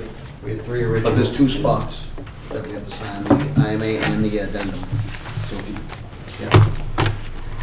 You guys are orange. You want to go? Don't want to mess it up. Maureen read. Yeah, you guys are red, Selectmen orange. 2 spots. And unfortunately, Jerry Cochran can't be here to sign this today. Try to get it done, so. I know. I was gonna bring it to him. We talked about it Thursday. Really? That I was gonna bring it over. Wow. And I said, I'm hoping we get this Monday. I said, we'll bring it over to you on Tuesday. Which, a touchy subject, but that brings up an opening on your board that you're gonna, right? So you'll have to, We talked about that, yeah, we'll have to make a joint appointment. okay. Can we post that? Should we post that now? I'm The sorry, op- the Mr. op- Chairman, Post up the recent opening on your board? we will. Set a date. 2 spots. With the orange ones? The orange ones, yep. Orange is That awesome. and there. Don't you think we should operate like a city council? It was awesome. It was excellent. It was amazing. It's a little bit personal, though. It is. It's business. I don't know.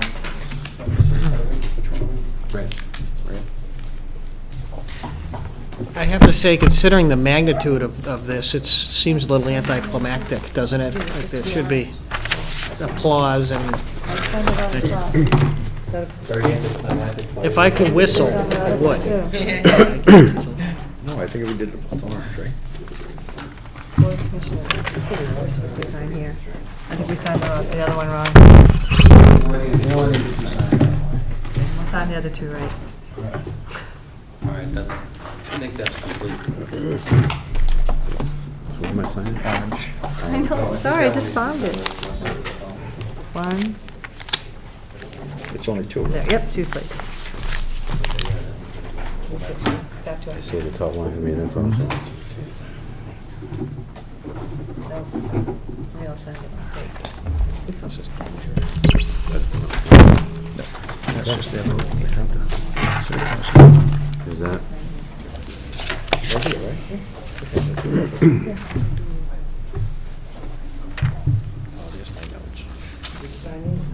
Yes. The red ones, I guess you guys sign?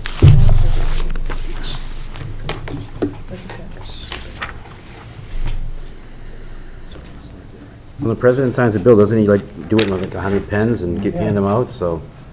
You have those? Andy? Didn't we know somebody like that?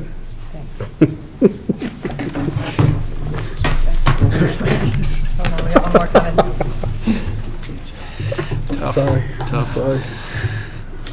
Yep, I sent him, 2 seconds. He wants me to mail him one.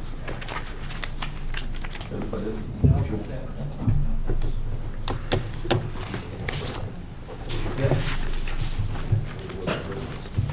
Here you go, John.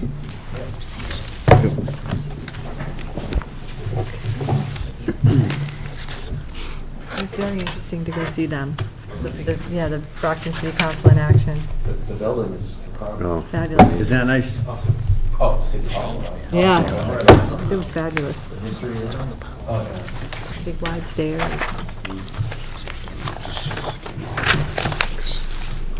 Really went through their agenda. Almost as fast as us.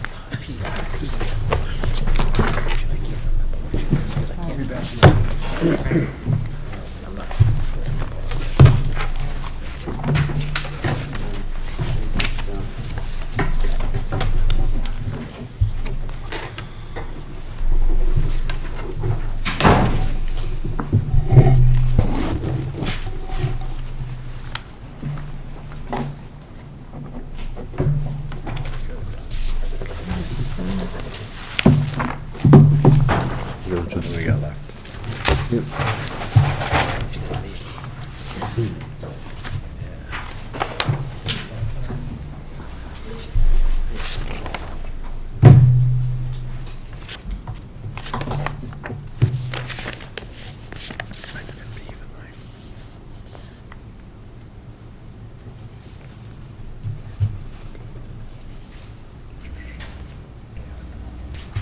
You gonna read that? Oh, no, no, no.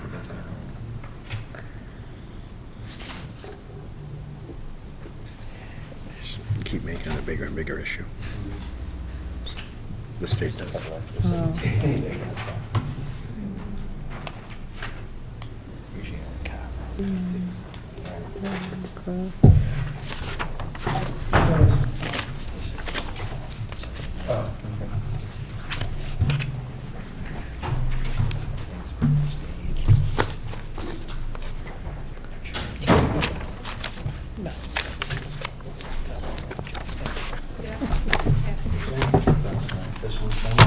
Are you guys going out to celebrate now, or what's the plan? No matter what happens. May want to adjourn first. All right. All right. Thank you. Any motion to adjourn? Second. Motion? I'll second that.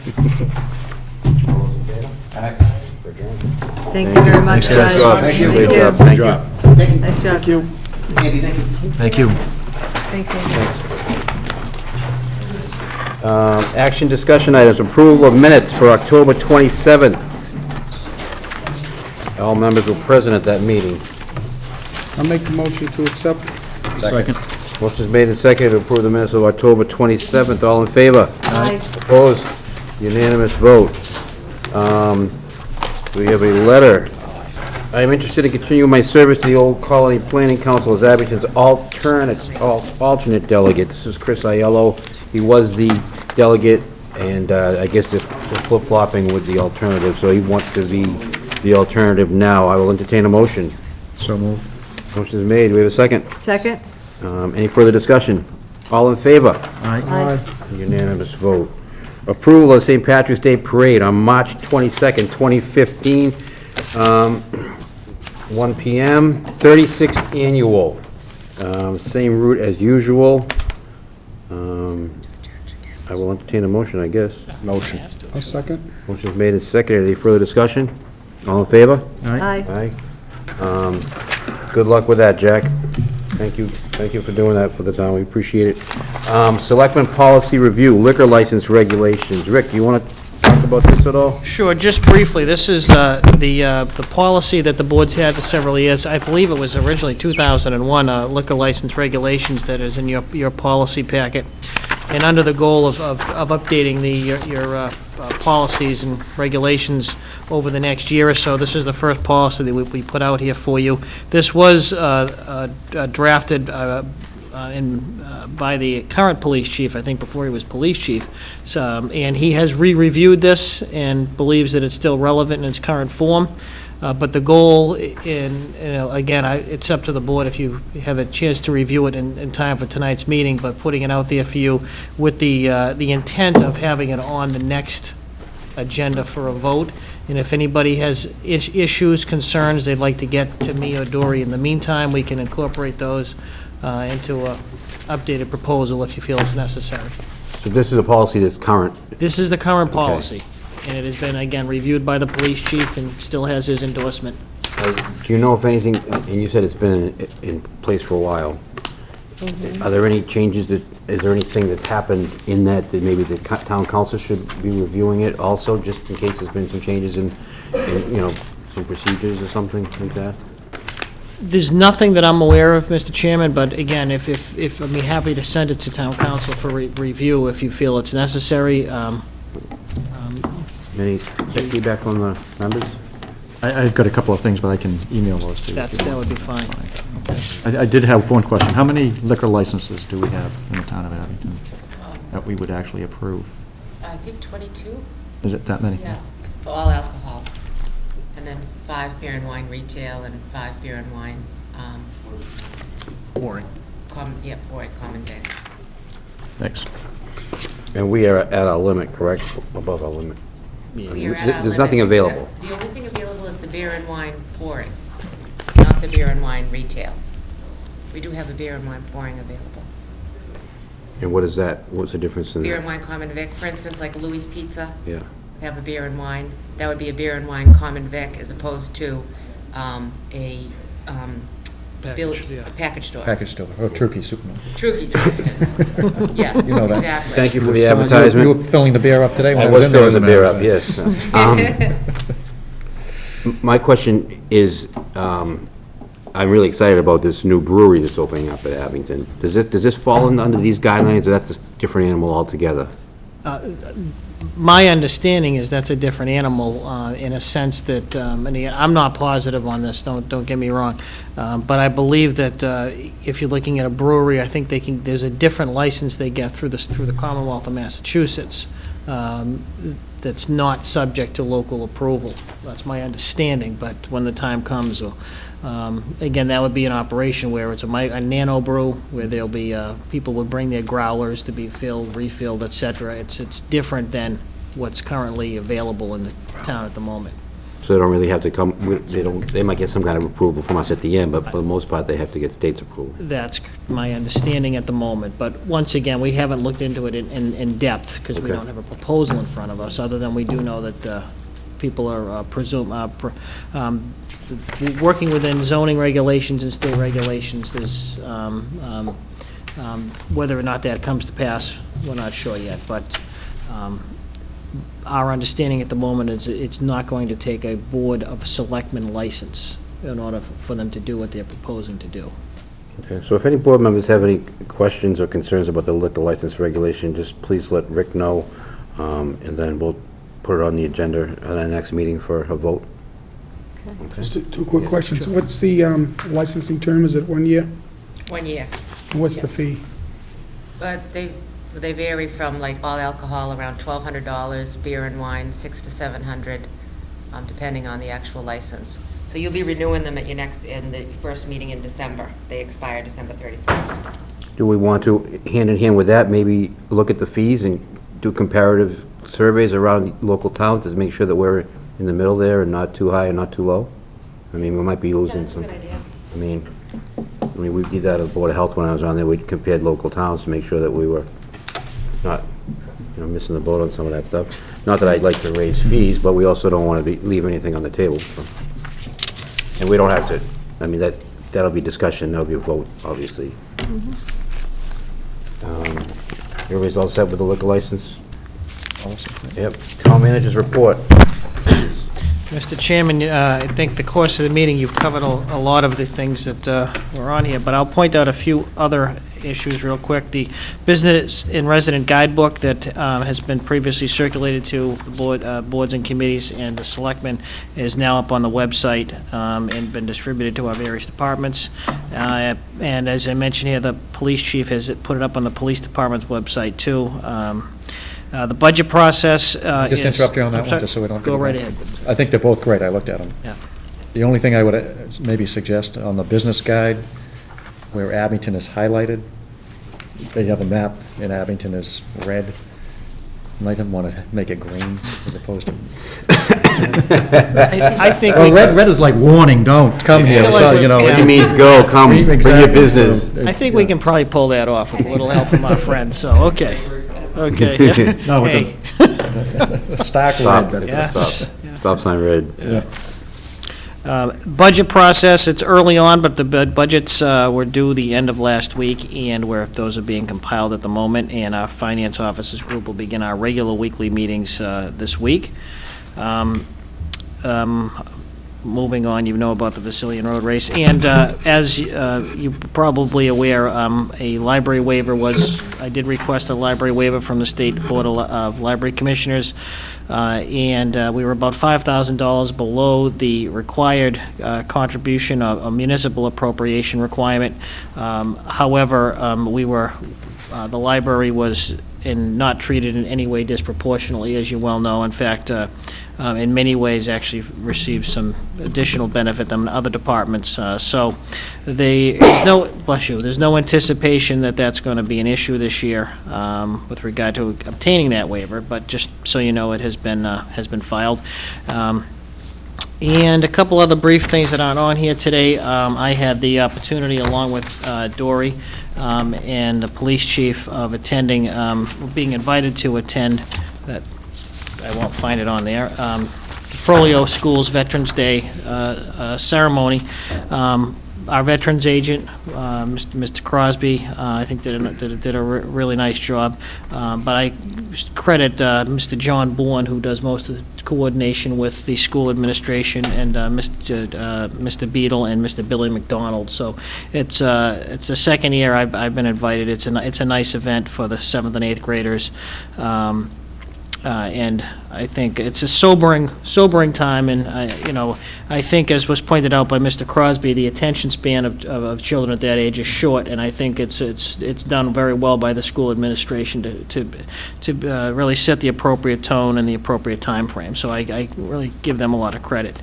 And just in wrapping up, just so you know, the appropriate school documents, the project budget, scope and project budget, has been, as you know, approved since the vote of the town, and the state has, as of yesterday, sent back all the documents executed. So, not that anybody had any concerns, but we are officially moving forward. So, that's all I have.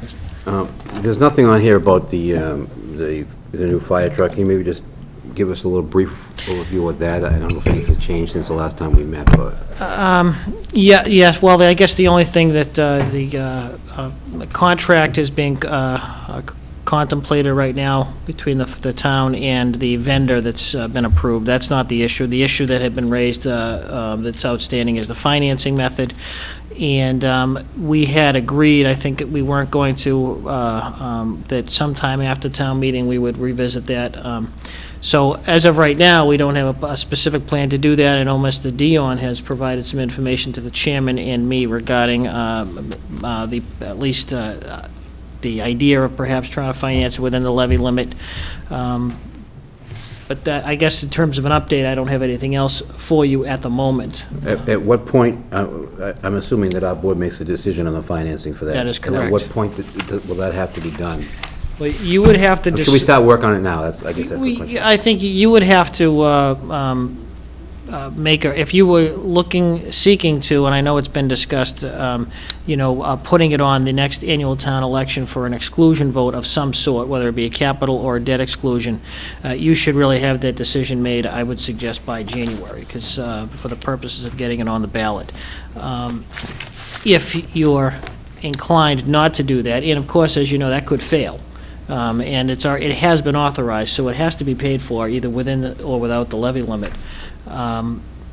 What those alternatives might look like also in the context of the budget process that we're just beginning. So it is important to know within a reasonable time frame what the board's goal is with regard to that, understanding full well that the town might have other ideas. I mean, I would like to maybe have the board start thinking about, or maybe even start working, or if it's a subcommittee or what, but just work on the funding maybe. I mean, I would like to have laid in front of me every option available. You can do it this way, you can do it that way, and then, narrow it down and decide. That's just a personal opinion, but does the board have any thoughts on this at all? Or, Tom, you want to talk about this at all, or? Well, I would like to at an upcoming meeting, either next or in December, to lay out the options, and then, I did come up with some numbers that I shared with you, and then, let's look at those and, And I let's think take a we look at can our options.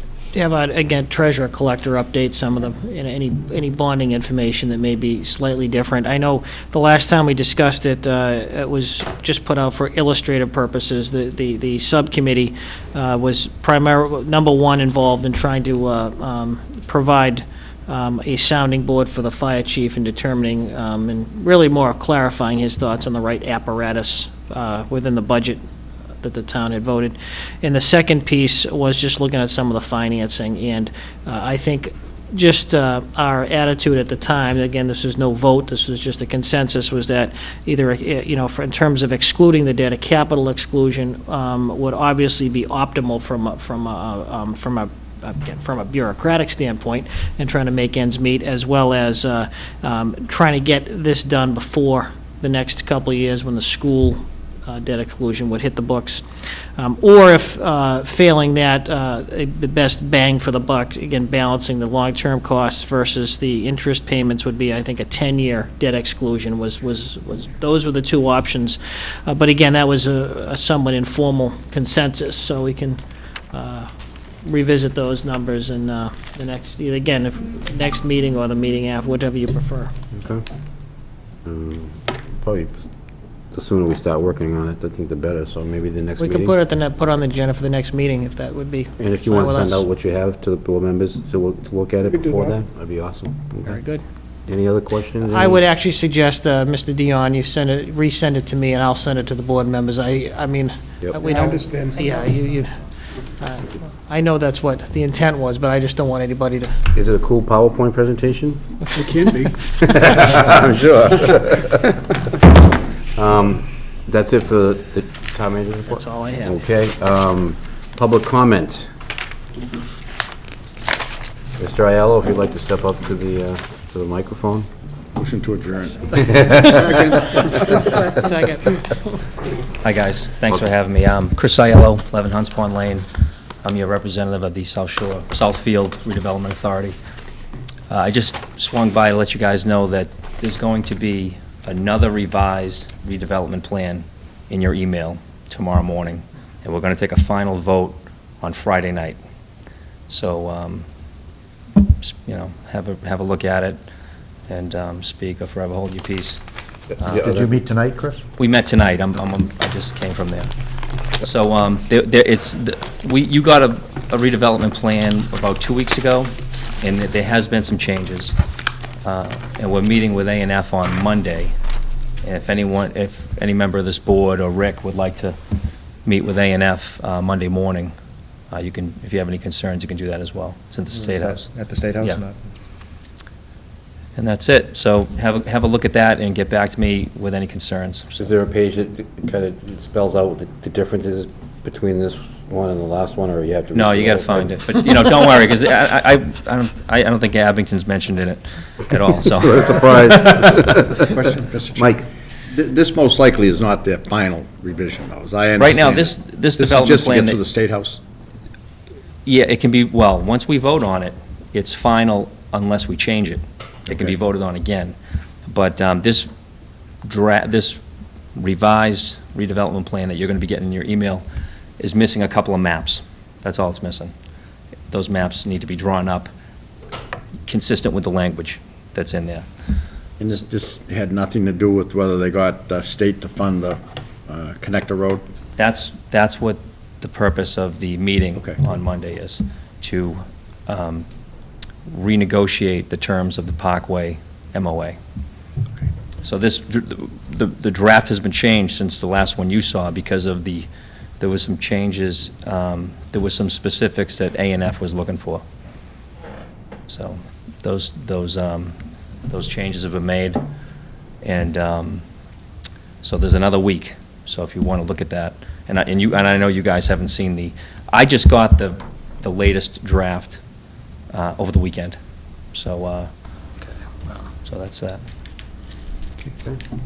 Any other questions for Chris? Enjoy your holiday. Thank you. Thanks. Thank you. No more public comment? All right. Motion to adjourn. Second. Motion made and seconded. Any further discussion? All in favor, aye. Thank you.